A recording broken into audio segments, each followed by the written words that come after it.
Bismillahirrahmanirrahim.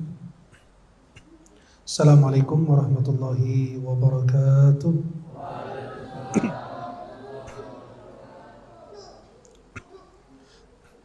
Alhamdulillahi rabbil alamin. Wassalatu wassalamu ala asyrafil mursalin Sayyidina wa maulana Muhammadin wa ala alihi wa sahbihi ajma'in. Asyhadu an la ilaha illallah wahdahu la syarika lah, lahul mulku wa lahul hamd, yuhyi wa yumiitu wa huwa ala kulli syai'in qadir. Asyhadu anna sayyidana Muhammadan abduhu wa rasuluh. Allahumma salli wa sallim wa barik alaihi wa alihi wa ashabihi wa man tabi'ahum bi ihsanin ila yaumiddin wa alaina ma'ahum bi rahmatika arhamar rahimin. Para jamaah yang dimuliakan Allah, uhibbukum jami'an fillah. Saya mencintai kalian semua karena Allah. Semoga Allah senantiasa mempertemukan kita di dunia dalam taat dan di akhirat di surganya Allah Subhanahu wa taala. Alhamdulillah dipertemukan di malam yang mulia ini. Dan insya Allah malam hari ini adalah kajian terakhir sebelum datangnya bulan Ramadan. Kajian malam hari ini ada apa dengan bulan Sya'ban? Sekalian insya Allah tawakuf sampai selesai bulan suci Ramadan. Selepas Ramadan kita akan melanjutkan kajian kembali insya Allah.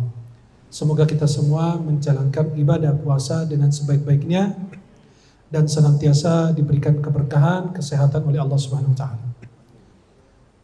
Tadi malam umat Islam di Indonesia memperingati nisfu Sya'ban.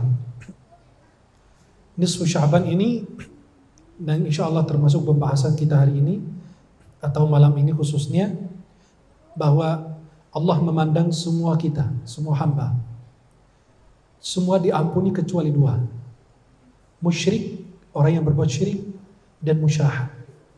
Ada musyahanah, pertengkaran, ada perselisihan, ada permasalahan.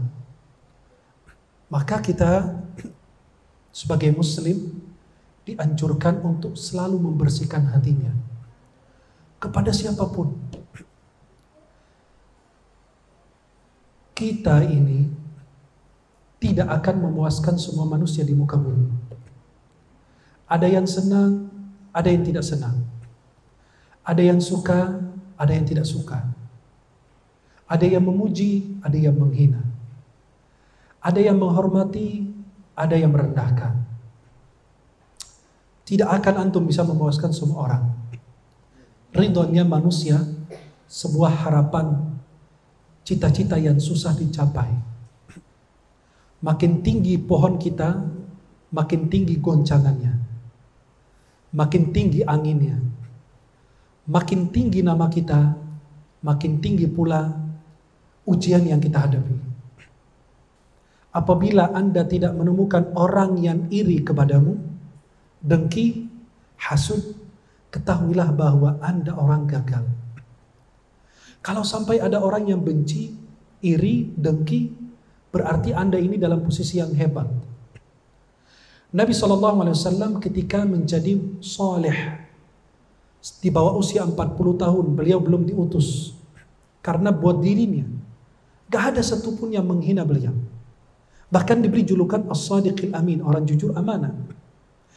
Di atas usia 40 ketika menjadi muslih, mulai memperbaiki lingkungan, mengingatkan saya adalah Rasulullah. Mulai banyak orang menghina, meremehkannya, mencaci maki.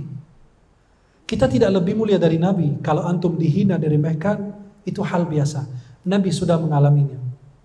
Nabi diremehkan, bukan hanya itu saja. Nabi lagi sujud dikasih kotoran atau isi perut daripada onta atau kambing, ditaruh di atas punggungnya beliau. Di sini ditaruh. Fatimah, putrinya Az-Zahra radhiyallahu anha, datang membersihkan itu. Nangis beliau. Kata Nabi, biarkan, Allah akan menjaga ayam. Maka pada saat kita tadi malam bersihkan hati kepada siapapun, berbuat baik atau berbuat, kita harus benar-benar siapapun berbuat jahat kita maafkan. Kenapa? Karena dia ada lagi khilaf, lagi dikuasai syaitan. Pada saat dikuasai syaitan itu, manusia itu keluar daripada kendali. sampai beliau menjauh daripada hal yang diridhai Allah, dia masuk ke dalam lingkaran syaitan. Maka kalau manusia dikuasai syaitan, susah dikendalikan. Pada saat amarahannya kita memuncak, itu tidak bisa dikendalikan. Maka Nabi bilang, kalau marah, jangan marah. Dan untukmu surga. Karena hasil dari marah itu memutuskan tali silaturahim, bersahabatan, menceraikan istri, membunuh orang, bisa melakukan apa saja. Apalagi seorang da'i, buah manis dari dakwah itu, Anda dihina. Ustadz-ustadz yang besar, Ustadz Abdul Somad, Ustadz Adi Hidayat, ustadz-ustadz yang besar, Agim, almarhum Zaid MC, tidak lepas dari itu, tuduhan, fitnah, segala macam. Tapi mereka lega hatinya. Maka Agim pernah ngomong sama saya, kata beliau apa? Kalau kita dihina dan dipuji sama saja, itu baru hatinya mantap. Pada saat kita dipuji, kita nggak usah kegeeran. Pada saat dihina, gak usah kita berkecil hati. Saya sampaikan ke anak-anak Hafiz Indonesia tahun ini, jangan terbawa pujian. Ketika dipuji, jangan ke bawah, sombong, angkuh. Ketika saya memuji anak-anak penampilannya bagus, dan jangan berkecil hati ketika dikritik, dinasehati, demi kebaikan. Pada saat kita dekat dengan manusia, dipuji sampai ke langit ketujuh. Pada saat kita menjauh atau terjadi persoalan, mereka akan merendahkan kita sampai bumi ketujuh. Itulah akibat manusia. Coba kalau Anda kasih perhatian, kasih uang, berubah total. Bisa kita dipuji. Iblis aja bilang radhiyallahu anhu bisa. Abu Jahal bisa bilang rahimahullah. Semoga Allah meridainya. Orang bisa begitu. Abu Jahal bisa disebut radhiyallahu anhu, yang penting ada fulus. Ada uang. Hati manusia itu berubah. Maka kesetiaan itu langka. Jika engkau temukan, jangan kau kehilangan. Kesetiaan itu seperti angin. Dirasakan, tapi tidak bisa dilihat. Maka kalau ada orang setia sama kita, zaman sekarang, kita harus benar-benar berpegang kepadanya. Jangan sampai kehilangan dia. Kalau ada orang, sosok yang dekat dengan kita, setia, peduli, perhatian kepada kita, jangan sampai kita kehilangan orang tersebut. Karena pada zaman sekarang susah kesetiaan. Setiaan itu seperti mutiara. Yang kalau kehilangan sesuatu yang berharga.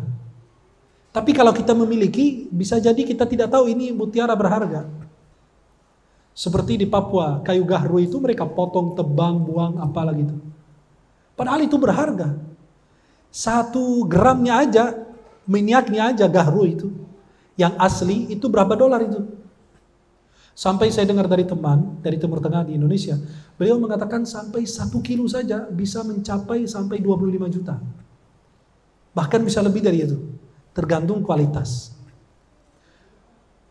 Dan ulama makin difitnah, makin dihujat, makin harum. Seperti kayu gahru. Kalau dibakar, makin harum. Dan tidak perlu memperhatikan pandangan manusia, yang perlu pandangan Allah.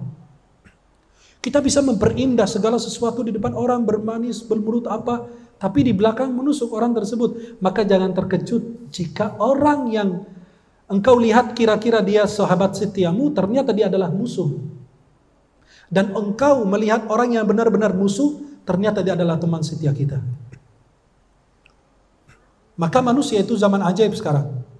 Jika dengar baik tentangmu, berita yang baik, mereka diamkan. Jika dengar berita yang buruk, mereka sebarkan. Kalau tidak ada berita buruk tentangmu, mereka buat-buat untuk disebarkan. Maka, kalau kita hidup di zaman sekarang, kita memilih siapa teman kita. Siapa teman curhat kita. Siapakah guru kita. Siapa murid kita. Yang kita harus milih. Para jemaah yang dimuliakan Allah Subhanahu wa taala. Apa yang tertulis di dalam hati kita jauh lebih penting. Apa yang tertulis di dalam hati kita jauh lebih penting daripada apa yang orang katakan tentangmu. Para salafus salih dulu melihat ibadah itu di dalam puasa bukan dilihat dalam ibadah itu puasa atau sholat, tapi menahan lidah daripada ngomongin orang, menceritakan aib orang lain. Karena orang tersebut akan menjadi orang yang bangkrut di hari kiamat. Kalau kita mau gadu domba orang, ghibah orang, menjelek-jelekkan orang, mendingan orang tua kita. Karena dia lebih berhak kepada kebaikan saya di hari kiamat dibanding orang lain. Saya kalau mau ngadu domba, saya kalau mau menceritakan aib orang, kata para salafus saleh, kalau saya mau menceritakan aib orang, jangan cerita orang lain. Ceritakan aib orang tua kita aja. Halo? Masih hidup? Kalau mau menceritakan aib orang, jangan cerita aib orang lain, orang tua kita aja. Ceritakan kepada orang, ibu saya begini, bapak saya begini, adik saya begini. Kenapa? Karena di akhirat mereka lebih berhak kita kasih kebaikan kita ke mereka. Karena pernah kita ghibah mereka. Daripada saya ngomongin aib orang lain, ternyata orang lain yang dapat kebaikan saya, orang tua saya nggak dapat. Maka diremehkan orang lain bukanlah sebaik-baiknya penilaian. Adalah penilaian dari Sang Khaliq. Kalau kita menilai atau dinilai oleh Allah itu kita diciptakan untuk Allah, bukan diciptakan untuk makhluk. Kadang-kadang orang melihat zahirnya, melihat kulitnya saja, tapi nggak tahu isinya. Orang kadang-kadang melihat orang itu berdiri di atas puncak gunung, tapi dia nggak tahu apa yang dia hadapi dan dialami sampai dia tiba di puncak gunung itu. Maka para jamaah yang dimuliakan Allah, jika orang lain menceritakan aib orang lain di depan kita, pasti kita juga akan diceritakan aib kita di belakang kita juga. Dia di depan kita cerita aib fulan begini. Nanti kalau kita tidak ada, dia ceritakan aib kita di depan orang juga. Dan jangan sekali percaya menghormati orang yang pernah merendahkan, apalagi menuduh kehormatan ibunya. Kalau sampai ada orang menuduh kehormatan ibunya, ibu berzina, itu berarti bukan anak halal, lahirnya dari haram bisa jadi. Kalau sampai anak menuduh kehormatan orang tuanya, jangan percaya apa yang dia sampaikan. Apalagi kalau dia di majelis berbicara sehingga dia menguasai pembahasan, dia yang berbicara, yang lain nggak dikasih kesempatan. Maka para jamaah yang dimuliakan Allah, sibukkan diri kita dengan aib kita sendiri. Jangan sibukkan dengan aib orang. Kita semua punya dosa dan aib, tapi Allah menutupi, tidak ada baunya. Tidak ada kecium bau dari dosa kita. Hanya Allah menutupi saja. Tidak ketahuan. Kalau kita mengorek-korek mencari aib orang, membongkar aib orang, nanti Allah bongkar aib yang ada di tengah-tengah rumah kita, di dalam rumah kita. Gak ada yang tahu, tapi Allah bongkar. Kenapa? Karena kita mengikuti aib orang, nanti Allah mengikuti. Allah menutupi, Anda bongkar, itu musibah besar. Sampai kalau Anda dengar ada orang berzina di dalam ruangan itu, dalam rumah itu, nggak boleh Anda ketuk pintu atau lompat biar mencari. Benar nggak ada yang zina? Itu nggak boleh.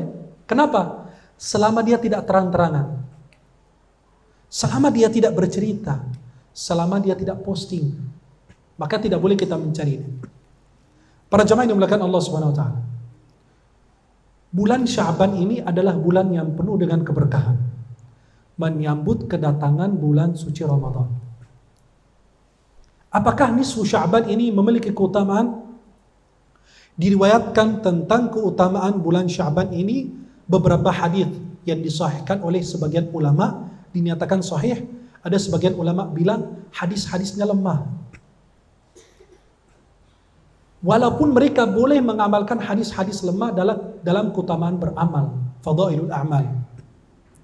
Seperti hadis riwayat Imam Ahmad dan Imam Tabarani.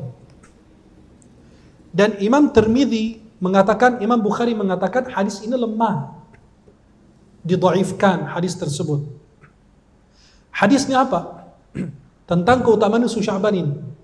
Inna Allah azza wa jalla yanzilu ila as-sama'i dunya lailatan nisfi min Sya'ban yaghfiru li akthari min sya'ri ghanam bani kalb wa hiya qabilah fiha ghanam katsir. Sesungguhnya Allah Subhanahu wa taala turun ke langit dunia sesuai dengan kebesaran Allah. Menurut tafsir salaf, turun Allah beda dengan turun kita. Hidupnya kita beda dengan kehidupan Allah.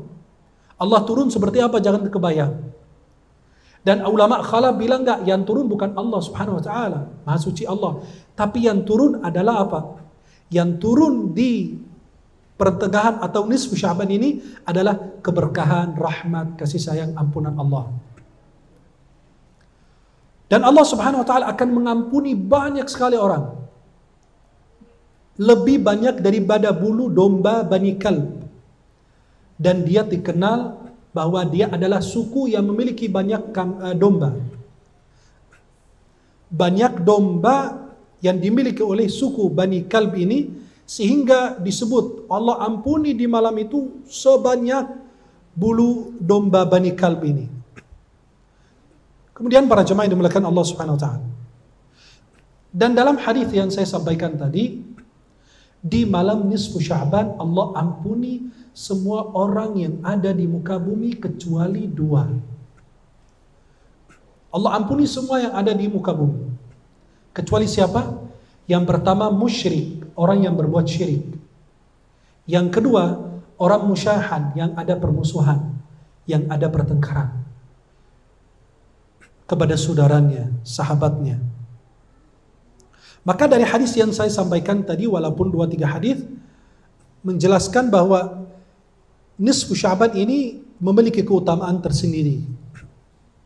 Karena tidak ada nas dari Al-Quran maupun hadis Nabi yang menyatakan bahwa tidak ada keutamaan. Itu dijelaskan benar-benar ada keutamaan di malam nisfu Sya'ban. Hadis yang diriwayatkan oleh Imam Nasa'i dalam sunan beliau dari Usamah bin Zaid radhiyallahu anhuma, dia bertanya kepada Rasulullah, "Ya Rasulullah, mengapa aku mendapati engkau berbanyak puasa di bulan Sya'ban?"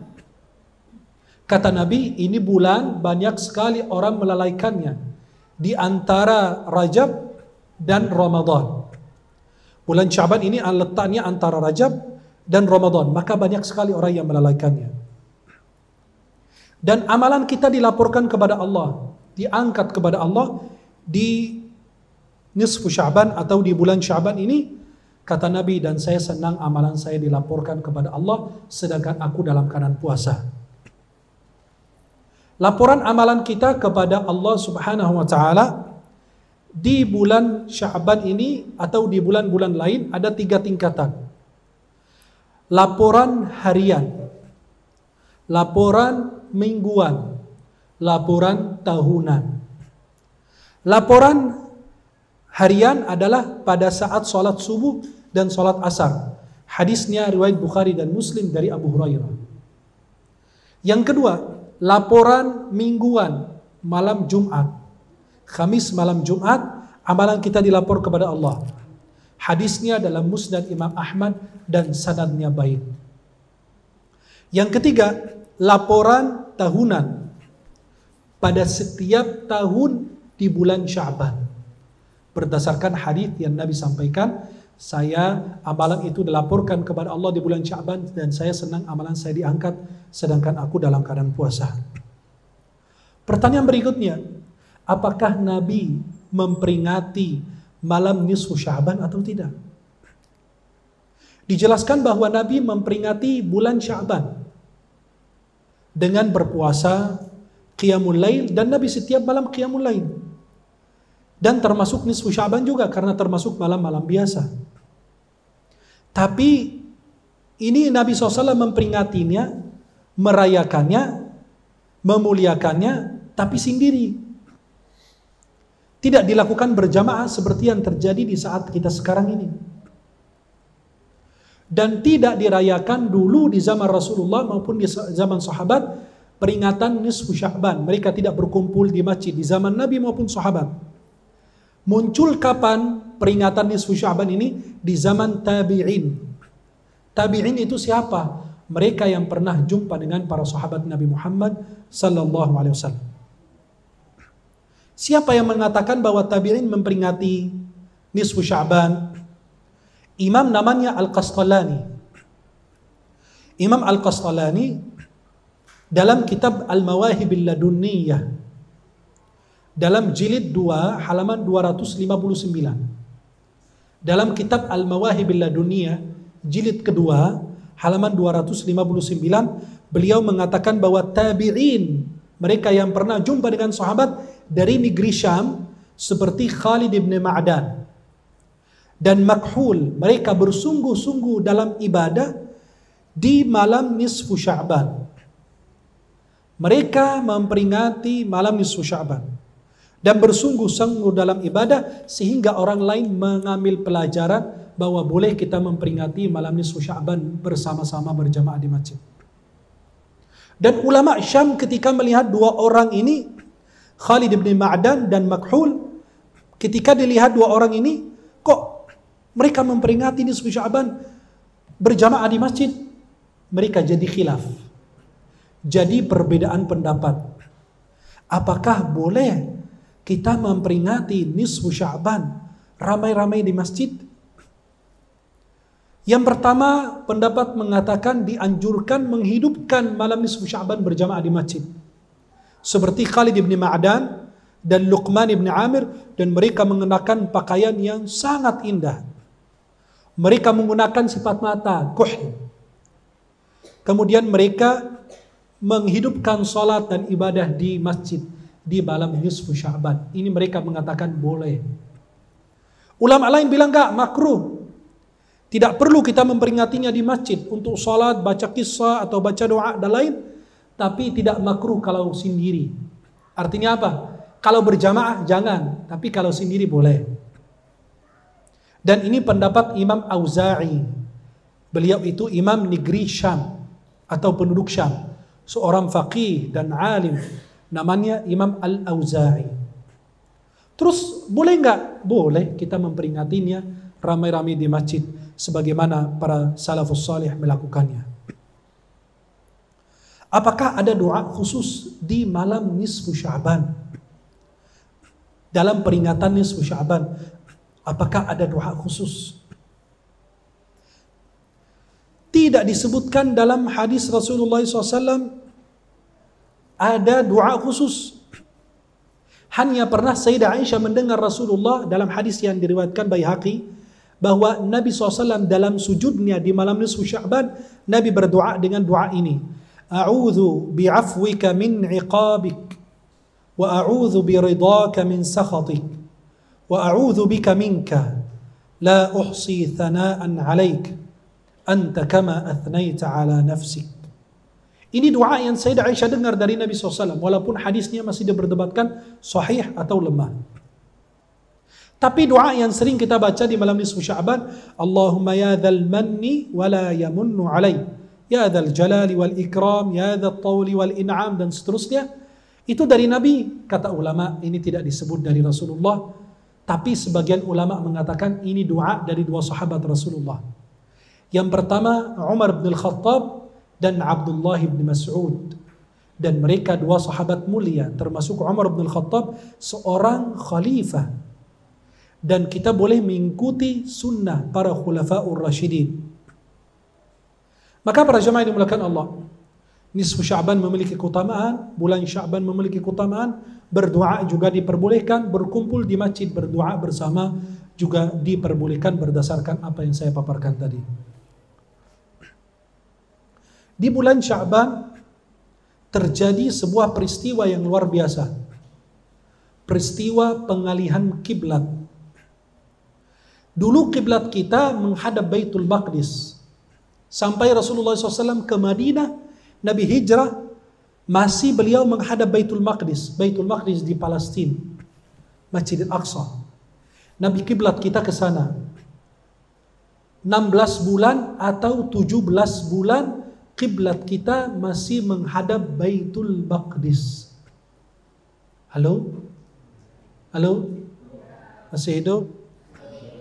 16 bulan atau 17 bulan kiblat kita dulu masih menghadap Baitul Maqdis.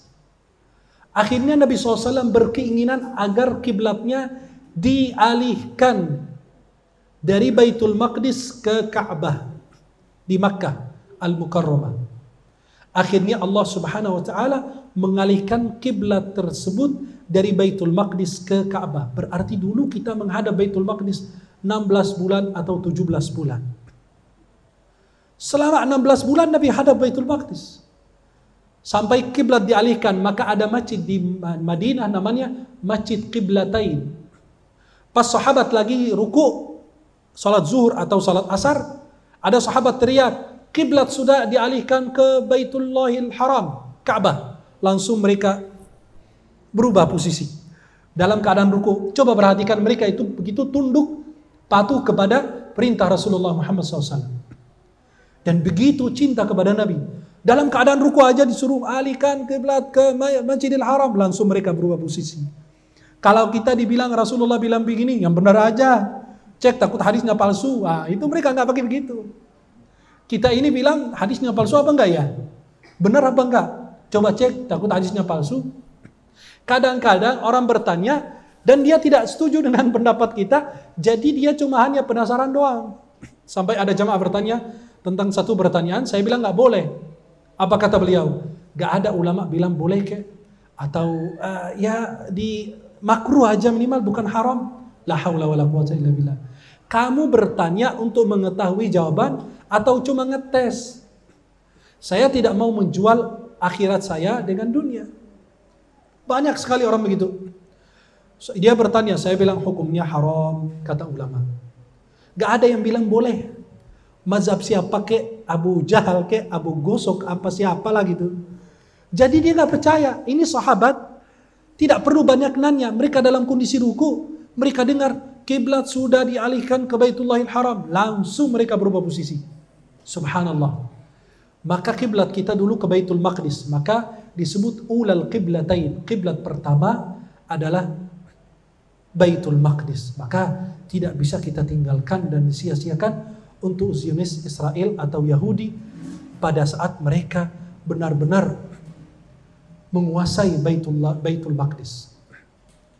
Maka para jemaah yang dimuliakan Allah Subhanahu wa taala, pengalihan kiblat kata ulama dialihkan pada saat di bulan Sya'ban.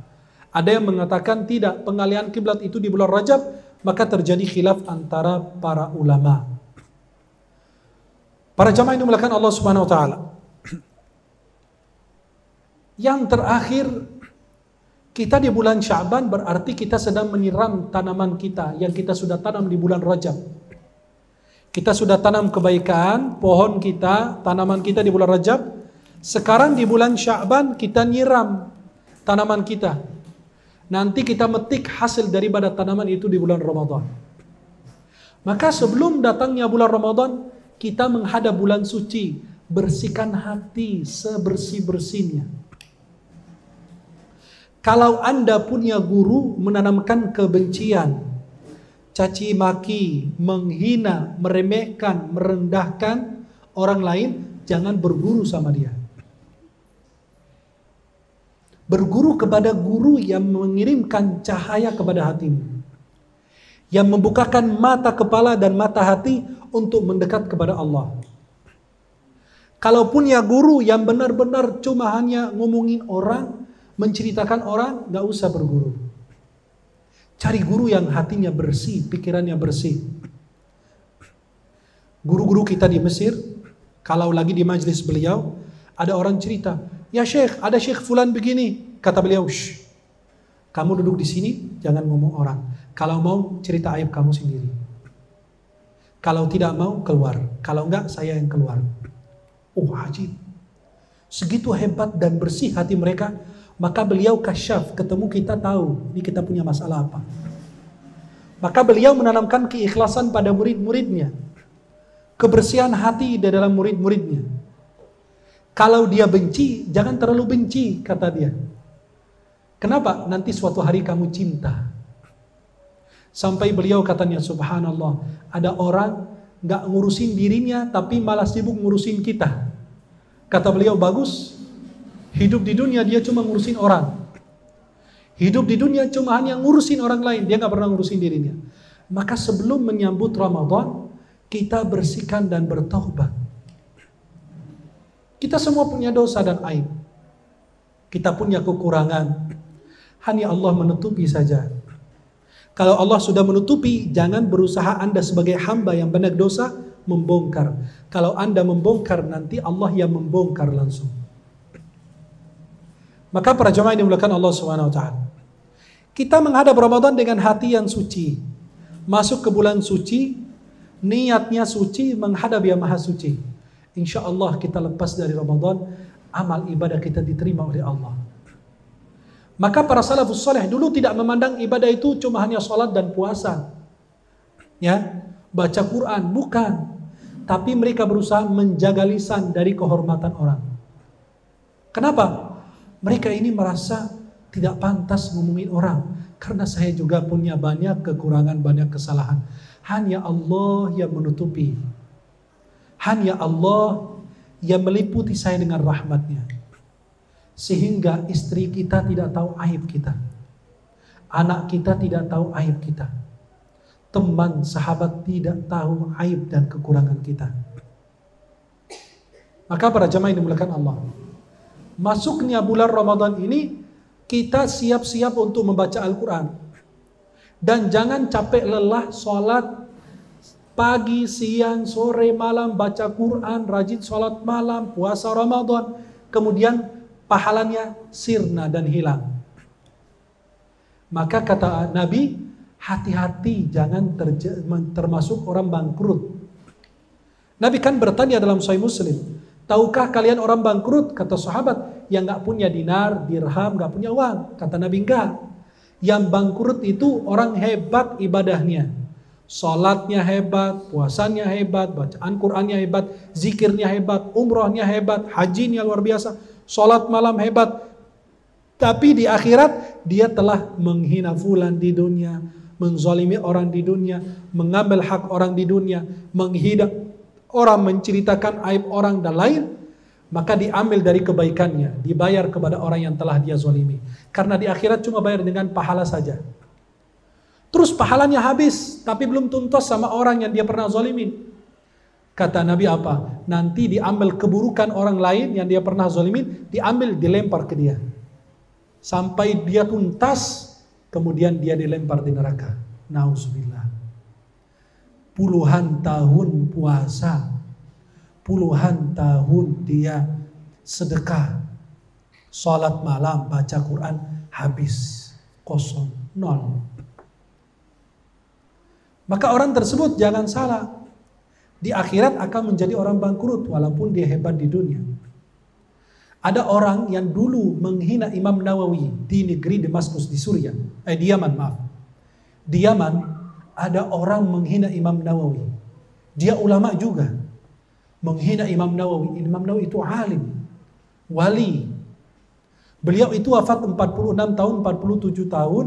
Imam Nawawi itu di antara kuburan yang ada pohon di tengah kubur beliau. Kalau kalian lihat di Google, makam Imam Nawawi, pengarang kitab Riyadhus Shalihin, ada pohon di tengah kuburnya beliau tumbuh. Ada satu lagi di India. Ada satu lagi di Maroko, namanya Sayyidi Abdus Salam bin Bashish, gurunya Imam Abul Hasan Asy-Syadzili, pendiri Tariqat Syadziliyah. Di situ tumbuh pohon di tengah kubur beliau. Ini orang menghina Imam Nawawi sebelum meninggal, mati su'ul khatimah, kata murid-muridnya. Mukanya langsung hitam dan meninggalnya dalam keadaan buruk. Nauzubillah. Kenapa? Karena dia menghina ulama. Karena ulama itu adalah pewaris para nabi. Ulama itu bukan maksum. Kalau dia punya dosa, kesalahan, jangan ikutin kesalahannya. Tapi wajib hormati ilmunya. Imam Ali mengatakan, kalau aku pernah belajar satu huruf kepada seseorang, aku menjadi pelayannya, budaknya. Apalagi orang itu mengajarkan bertahun-tahun kebaikan, gak pernah mengajarkan keburukan. Maka orang tersebut yakin akan meninggal su'ul khatimah. Dan dikatakan sebuah riwayat, barang siapa mencela saudaranya dengan sebuah aib, sebuah dosa yang dia tidak lakukan, dia tidak bakalan meninggal dunia sampai dia lakukan dosa tersebut. Kita menuduh orang berzina, kamu berzina, kamu berzina. Nanti sebelum mati orang itu yang menuduh akan berzina. Atau istrinya berzina, atau ibunya berzina, atau anak. Pasti dibalas di masa hidupnya. Seorang ulama melihat anaknya bilang sama anjing apa? Hei anjing. Dia cuma bilang, hei anjing. Kata ayahnya apa? Ayahnya ulama besar. Kata ayahnya apa? Kalau maksud kamu sebut namanya, boleh. Tapi kalau kamu merendahkan dia, hei anjing, dengan rendah, maka kamu dosa. Bayangkan, segitu perkataan seorang anak kepada seekor binatang. Anjing kan ciptaan Allah, makhluknya Allah. Lalu dia bilang, hei anjing, kata ayahnya, kalau kau cuma sebut nama dia, boleh. Anjing gitu, kucing, kelinci, keledai.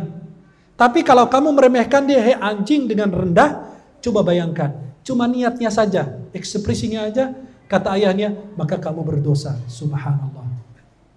Segitu mereka detil dan teliti dalam menghadapi persoalan yang berkaitan dengan mulut dan lisan. Lisan kita tidak bertulang, gampang berbicara. Lisan ini tidak bertulang, tapi menghancurkan tulang belulang.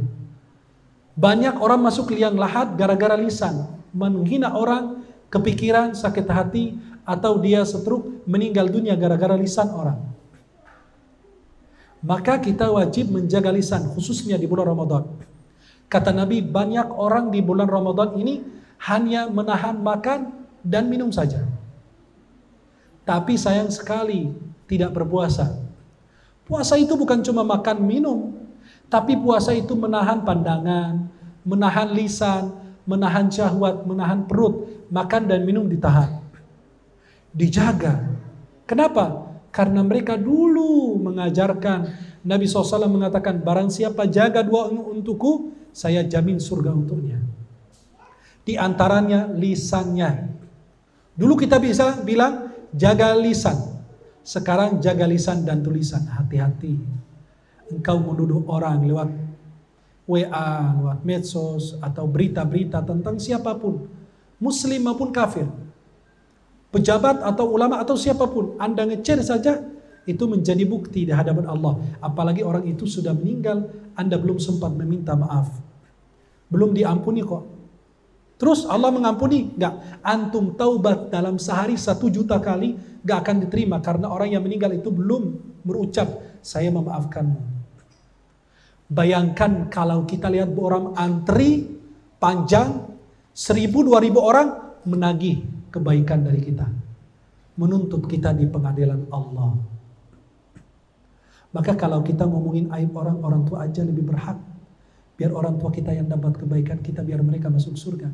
Jangan sampai orang lain yang mendapatkan dan mengambil kebaikan kita di akhirat nanti.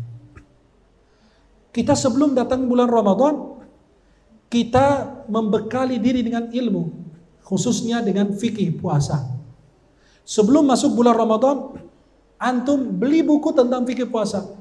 Pelajari hal-hal yang diperbolehkan untuk orang yang berpuasa apa, yang makruh untuk orang yang berpuasa apa, hal-hal yang membatalkan puasa apa. Pakai parfum siang hari Ramadan itu membatal tidak? Tidak, kecuali kalau parfumnya masuk mulut, disemprot di mulut, minum, itu baru. Meninggal mungkin minimal masuk rumah sakit. Ya. Tapi jadi enak, mulutnya wangi. Setiap kali ngomong, wah wangi banget, wali besar. Kau habis apa ya? Nggak tahu, habis minum. Habis minum kemarin setengah botol parfum, jadi mulutnya wangi. Sampai ada seorang ulama qiraat, beliau itu pernah mimpi Rasulullah baca Al-Quran di mulut dia. Dia buka mulutnya, Nabi bacain Al-Quran di mulut dia. Kata beliau, dari habis mimpi itu, mimpi Rasulullah baca Al-Quran di mulut dia, mulutnya terus wangi dan harum. Ditanya, kamu minum pakai apa? Kata beliau, enggak, dari habis aku mimpi Rasulullah baca Quran di mulut saya, jadi harum terus. Kemudian para jamaah yang dimuliakan Allah SWT, keramas yang hari Ramadan, ibu-ibu udah sebelum subuh sudah habis masa haidnya, udah suci. Kan dia perlu mandi, sudah azan subuh. Apakah dia tetap mandi? Apa makruh? Tidak makruh. Kecuali sambil mandi dia begini mulutnya, sambil guyuran gitu, mulutnya masuk dikit. Atau lagi buka showernya masuk mulut, itu baru batal. Selama tidak berenang siang hari Ramadan, boleh. Sikat gigi, boleh. Sebagian ulama bilang makruh. Kenapa? Biar tidak berubah bau mulut kita. Karena bau mulut orang yang berpuasa lebih harum di sisi Allah dibanding minyak kasturi. Tapi kalau sikat gigi boleh. Tapi jangan sampai ada yang ketelan. Jangan sampai ada yang masuk. Kumur-kumur siang hari Ramadan boleh nggak? Boleh, tapi jangan berlebih-lebihan. Pas lagi siang hari, panas-panas tuh. Wah, pas kumur-kumur sampai 25 kali. Wah, enak banget, segar. Ditanya sama yang sebelah, kok lama amat? Karena kan kumur-kumur. Kan sunnah buat sholat. Jadi bukan dia sunnah buat sholat, tapi menyegarkan dirinya.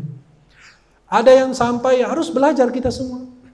Vaksin, ada yang kemarin telepon saya, Syekh, saya nanti vaksin nampaknya ada jadwal pertengahan Ramadan atau di awal Ramadan. Bagaimana dengan vaksin? Apakah membatalkan puasa? Tidak. Saya nanya, vaksin itu vitamin bukan? Kalau vitamin atau menggantikan makan minum seperti infus, maka batal puasa. Karena kalau kita diinfus siang hari Ramadan, nggak ada rasa lapar.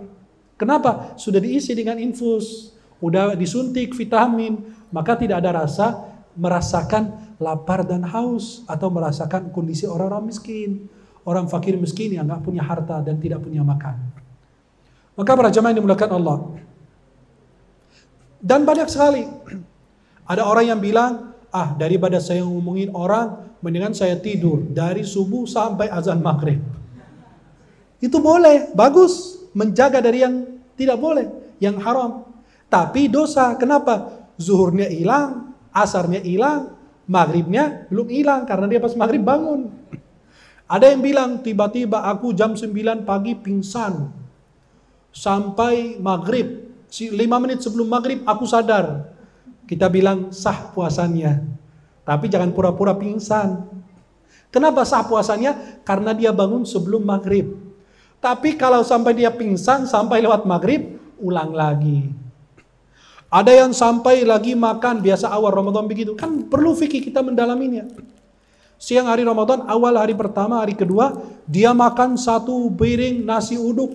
Atau ada makanan di dapur disikat habis. Dimakan enak terus.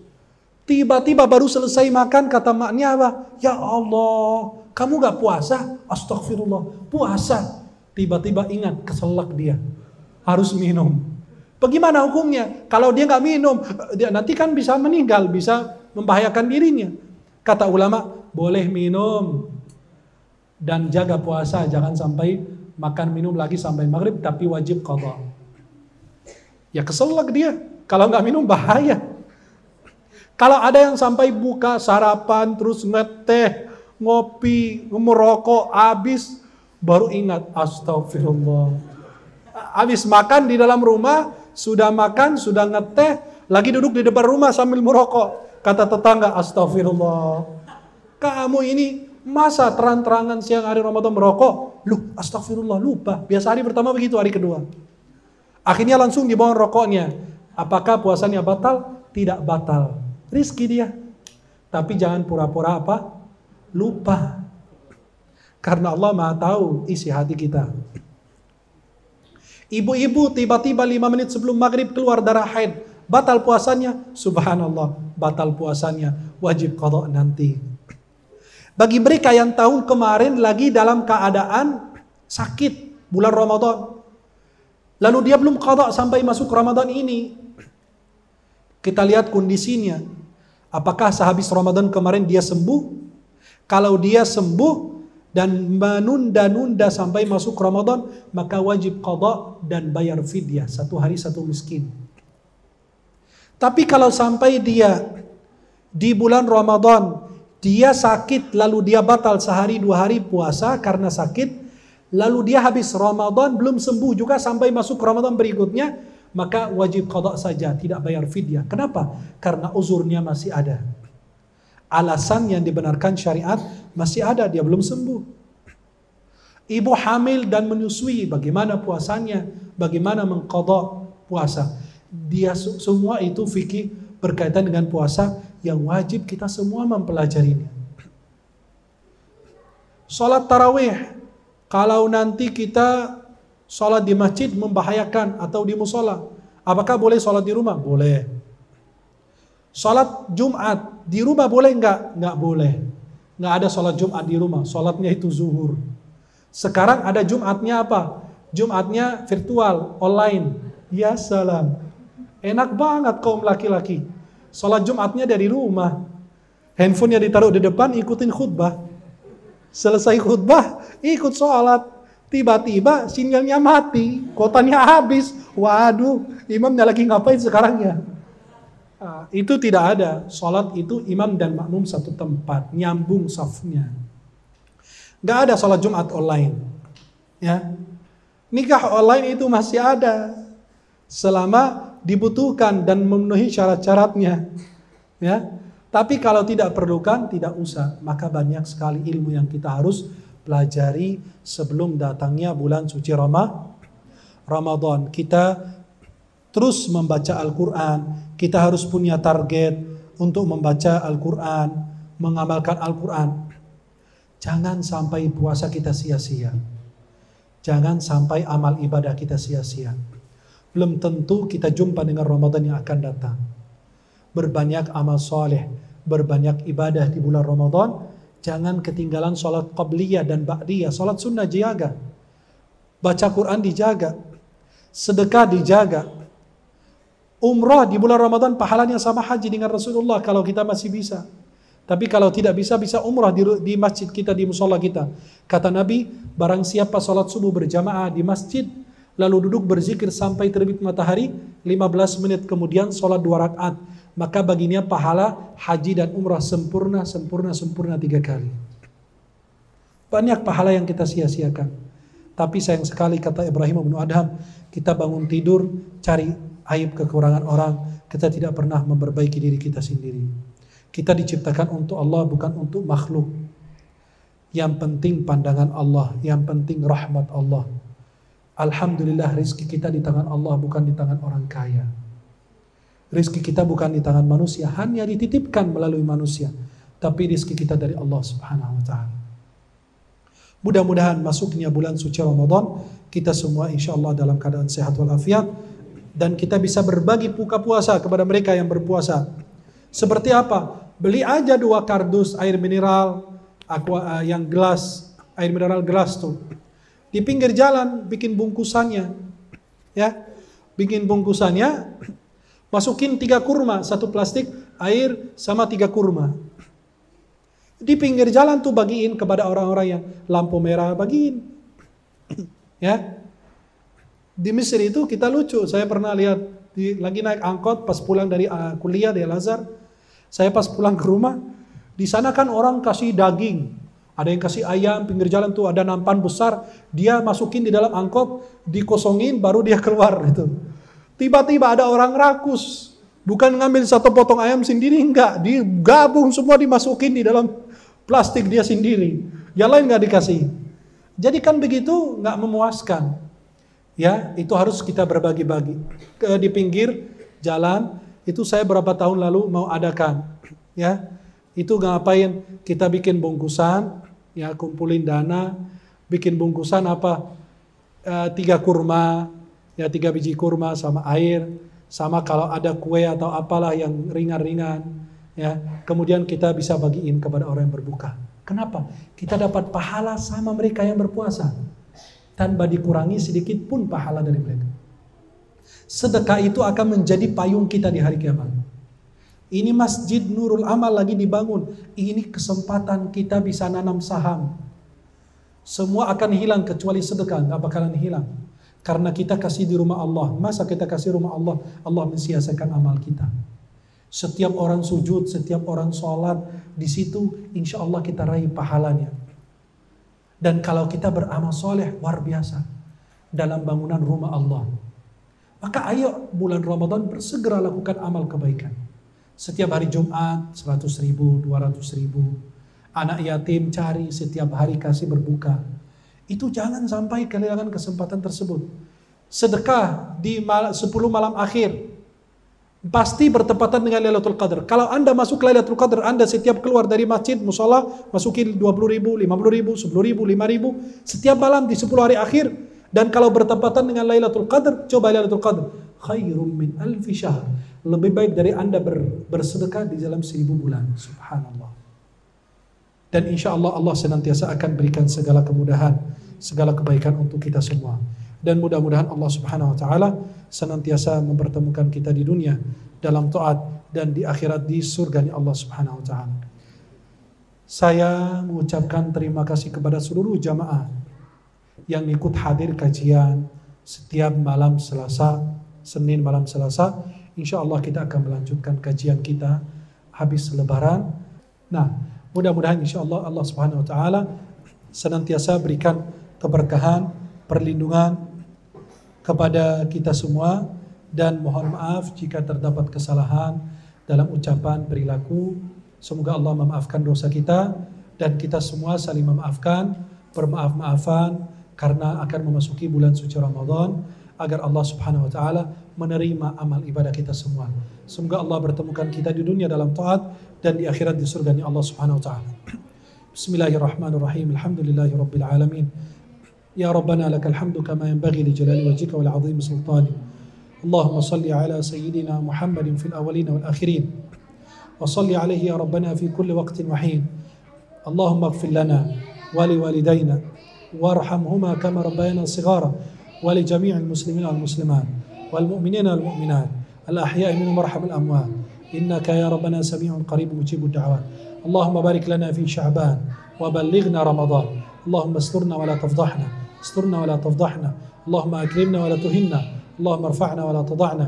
اللهم اجعل جمعنا هذا جمعا مرحوما وتفرقنا من بعده معصوما ولا تجعل فينا ولا منا شقيا ولا محروما. اللهم وفقنا لما فيه رضاك وامنحنا هداك وتقواك. اللهم بلغنا رمضان في صحة وعافية. ربنا اغفر لنا ولإخواننا الذين سبقونا بالإيمان ولا تجعل في قلوبنا غلا للذين آمنوا ربنا إنك رؤوف رحيم. ربنا ظلمنا أنفسنا وإن لم تغفر لنا وترحمنا لنكونن من الخاسرين. ربنا آتنا في الدنيا حسنة وفي الآخرة حسنة وقنا عذاب النار. وصلى الله على سيدنا محمد وعلى صحبه وسلم والحمد لله رب العالمين. Mudah-mudahan Allah bertemukan kita kembali insyaallah sehabis bulan Ramadan dan sehabis Lebaran. Insyaallah saya akan memberitahukan lewat postingan di Instagram saya. Mudah-mudahan para jamaah melaksanakan puasa dengan sebaik-baiknya, salat tarawih, menjaga salat 5 waktu, dan bersedekah, berinfak di bulan yang penuh dengan kemuliaan. InsyaAllah Allah kabulkan semua doa dan hajat kita. Subhanakallahumma wa bihamdika asyhadu an la ilaha illa anta astaghfiruka wa atubu ilaik. Assalamualaikum warahmatullahi wabarakatuh.